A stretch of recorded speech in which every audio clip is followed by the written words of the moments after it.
Hi, this is Sarah Rapp with Financial Aid. Today we're going to talk about the free application for federal student aid, also known as the FAFSA. So you want to make sure that you go to the website that is the FAFSA.gov, not any other type of website, because there are scam websites out there that will make you pay $85 for something that is actually free. Once you submit an application, then that's when the college will review it to determine the type of financial aid that you could qualify for. We offer work study, which is a part-time job on campus for students to work within different departments. You get paid about a minimum wage, but it is an interview process. So this is an actual job for students who may have some gaps in their schedule in which they want to try to work and earn some extra cash. Pell Grant and need-based grants are free money from the Department of Education as well as the state of South Carolina. So this is great information and great opportunities for students to help you pay for college without having to take on something like a student loan. The lottery tuition assistance is available to any kind of South Carolina state resident. So as long as you're a state resident and there is a balance on your account that is not actually covered by any other type of financial assistance, you may be eligible for this. We recommend all students, regardless of their financial situation, to fill out a FAFSA because you don't have to qualify for something like the Pell Grant in order to qualify for lottery tuition assistance. I handle our student loan program, and with our student loans, they are the fixed interest, 6-month grace period loans that most people hear about. There are no payments in schools, no payments until 6 months after a student is attending college. And our students, for what we do, is we want to make sure that our students understand the process of borrowing. We're not going to put something out there and not explain what it is. So in addition to the federal requirements, we also have a financial literacy session that students must attend with me in order to get a student loan onto their account. We also have scholarships available. This is free money from the York Tech Foundation. They are available at this link that's shown here on the page. They are free scholarships that are available to students depending on their academic need, their financial need. They look at leadership. They may look at the type of program that you're doing. So everybody should apply for a scholarship if possible. They're always out there and they're very underutilized. So just click on the link or go to the yorktech.edu website and find scholarships and go ahead and start applying for scholarships. So when you're completing a FAFSA, the student and the parent will need to create what's called an FSA ID. This is a username and password that parents and students must use to electronically sign the FAFSA. If this is unable to be created, or if there is an issue with signing the FAFSA, if it gets sent to the college in that state, it will usually reject, and the college will require additional documents and paperwork before the FAFSA can be processed, which will delay receipt of any type of award letter or determining funds. So the easiest way to do this is to follow our step-by-step instructions to help you figure out the way to best log in and create your FSA ID. This username and password will be used for the entire time that you are able to access not only your FAFSA, but any type of student loan information. So the student and parent will need to create their FSA ID using separate email accounts. So that means whatever the student uses to create their account cannot be the same one used by the parent or vice versa. If your parent is unable to electronically sign the FAFSA, or if you are unsure about adding your parent to the FAFSA, please contact the York Tech Financial Aid Office so we can advise you what needs to be done for the next step. This is the York Tech Financial Aid process. Once you submit your FAFSA, it's got to be evaluated first before it actually comes to the college. So you'll get a confirmation email telling you, hey, your FAFSA has already been sent to York Tech for processing, but it will likely take an additional 2 weeks before it's actually received by the college. This is because the Department of Education has to verify that what you've provided matches what's on file with the Social Security Administration, IRS, Homeland Security, every other federal department before it actually comes to the college. Once it does, your FAFSA is usually going to go to either step 2 or to step 4. Step 2, we have to verify what you put on FAFSA is actually true and correct. So this could mean we ask for tax paperwork, or it could mean that we just need to get clarification about something you may have put on FAFSA. Either way, any document that we need is going to be posted to your WebAdvisor account as a missing document with a helpful PDF link to that document as well. At that point, all you have to do is save it to your desktop, and then you can actually directly email it to financial aid at finaid@yorktech.edu. There are some documents that cannot be sent to yorktech.edu, so you'll have to bring those directly to the Student Services building on Building J on the main campus.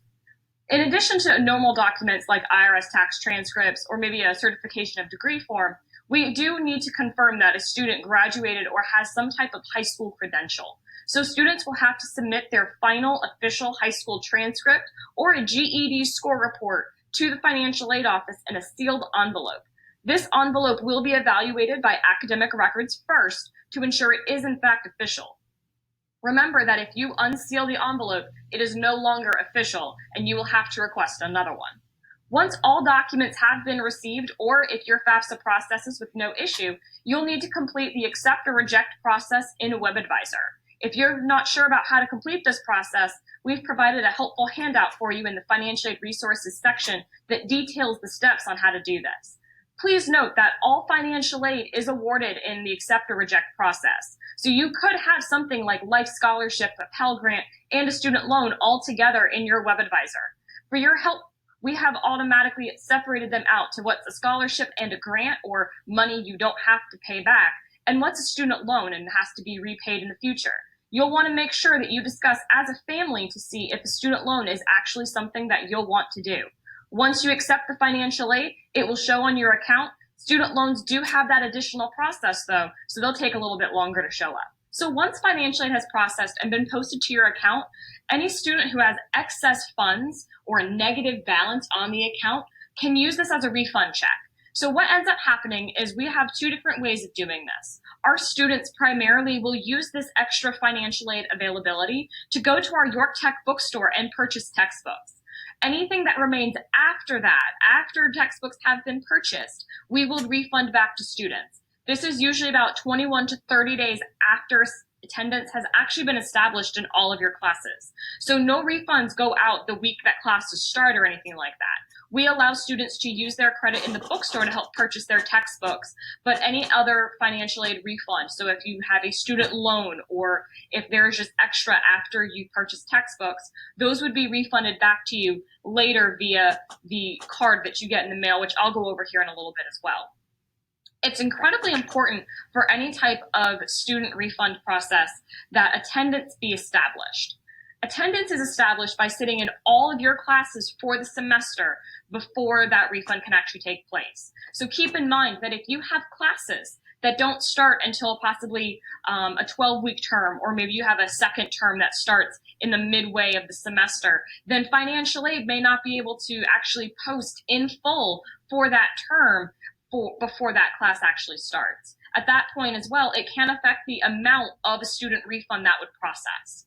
But also remember, student loans do have additional steps that are required before it's actually posted on the account and available for use. Any student that's borrowed a student loan should try to contact the financial aid department to ensure that there are no additional steps that need to take place. So the Life Scholarship is a great South Carolina state assistance that is available to South Carolina residents that graduated from high school with a minimum of a 3.0 GPA. Now, this is really important because that GPA is based on the South Carolina scale. So if you've ever seen your transcript as a student, you may have noticed there were two different GPAs on there, one for your actual high school and one for the state of South Carolina. York Tech reviews the South Carolina GPA to establish if you would qualify for Life Scholarship. But remember, we don't round that GPA. So if that GPA minimum is a 2.99999, York Tech's not going to round that up to a 3.0 GPA. The Life Scholarship will pay $5,000 for an academic year. So that's $2,500 for the fall and $2,500 for the spring. York Tech does require that students be enrolled in a minimum of 12 credit hours of non-remedial or college level coursework. What's considered a non-remedial course? Anything that's not actually over in that blue box in the corner. So English 032, Reading 100, those are considered remedial courses that you need to take to get to the college level coursework. We recommend at York Tech to level up though. So while you only need 12 hours to qualify for Life Scholarship, York Tech knows that many of our Life Scholarship students like to enjoy their summer breaks. So at that point, we recommend registering for at least 15 credit hours. The reason we recommend this is a student must earn 30 college level credit hours at the conclusion of the academic year. If a student is starting with us for the spring semester, they must earn at least 15 credit hours at the conclusion of the academic year.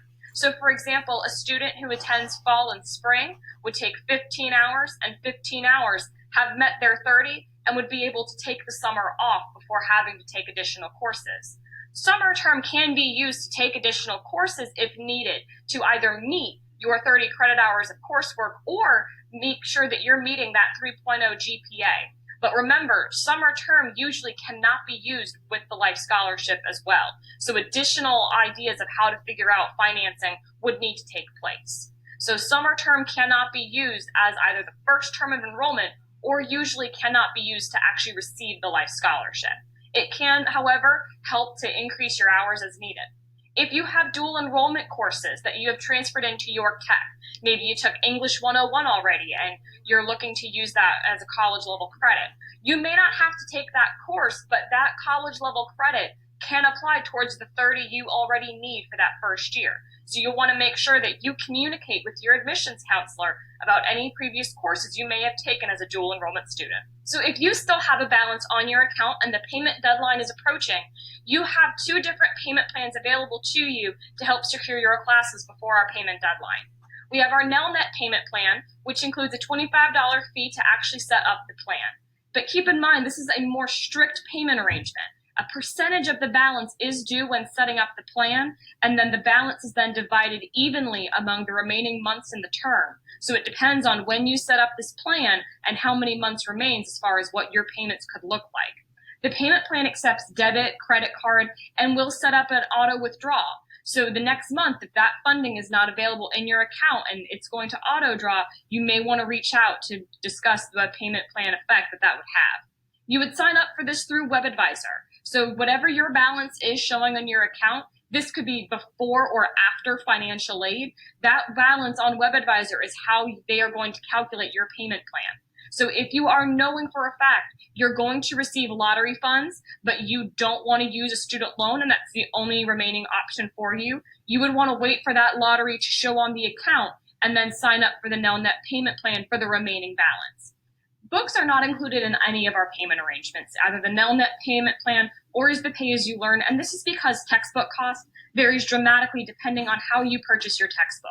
Books that are new are obviously going to cost more than those that are used, or a book that you would rent. So books are not going to be included as part of any of our payment arrangements. The pay-as-you-learn plan is enrolled in person, and you'll want to make sure you have money available on the day that you enroll in this kind of payment plan because a down payment is still applicable. No enrollment fee or interest fee is applied, and we're not going to require your bank account information.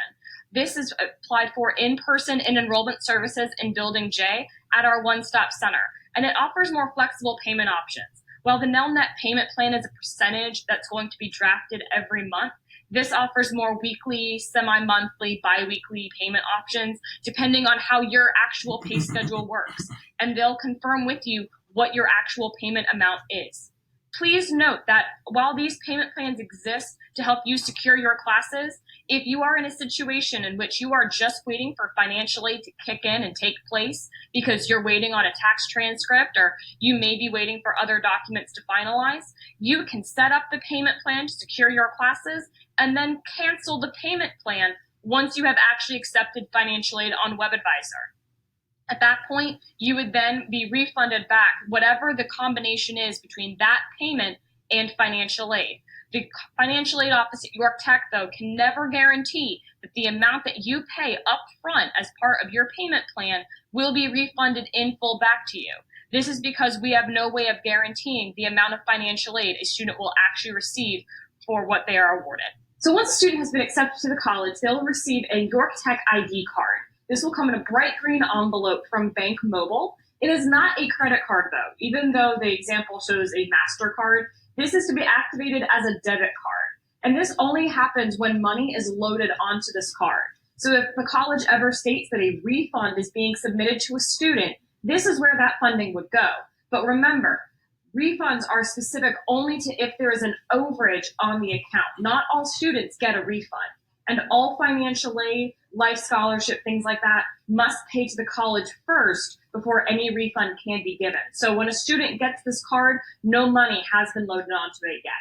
The card does have to be activated if you so choose, but if you don't want to use the card, you can link your information to a bank account.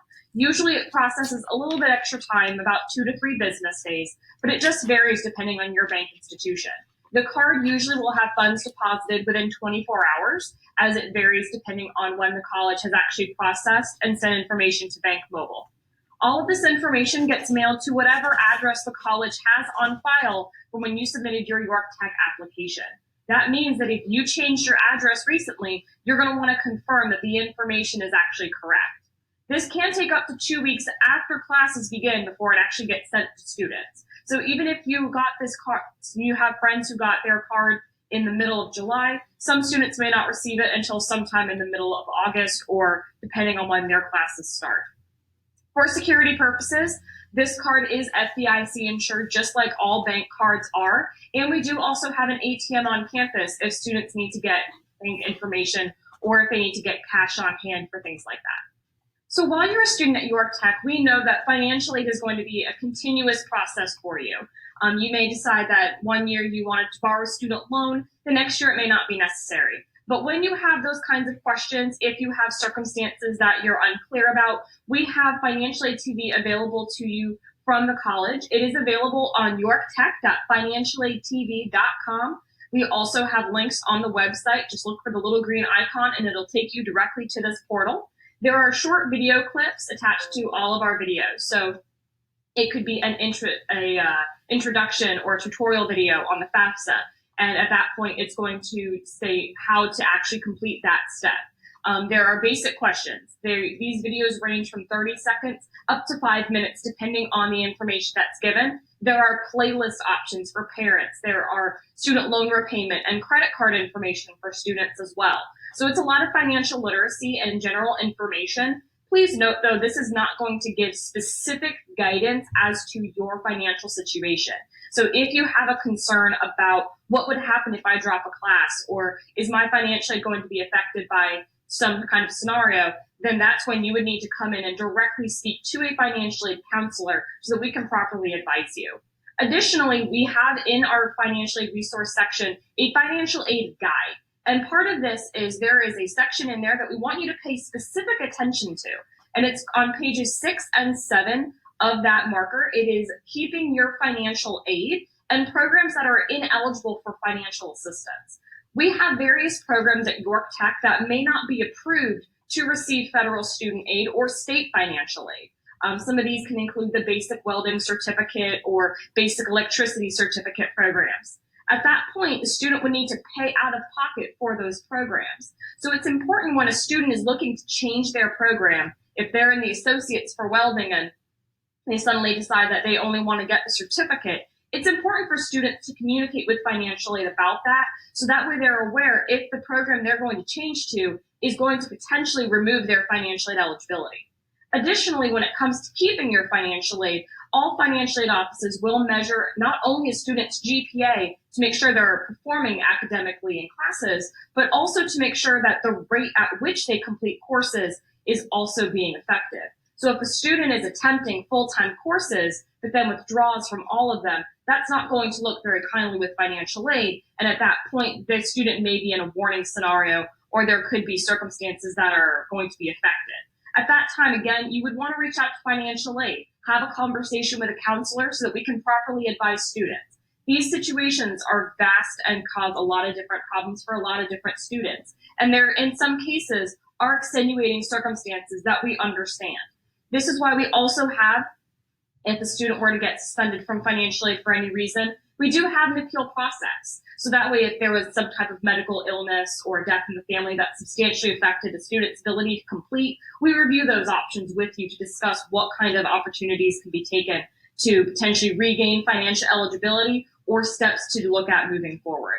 But any situation that you find yourself in, any circumstance that you feel may affect financial aid, always know that someone in our office is available to assist you at any point in time.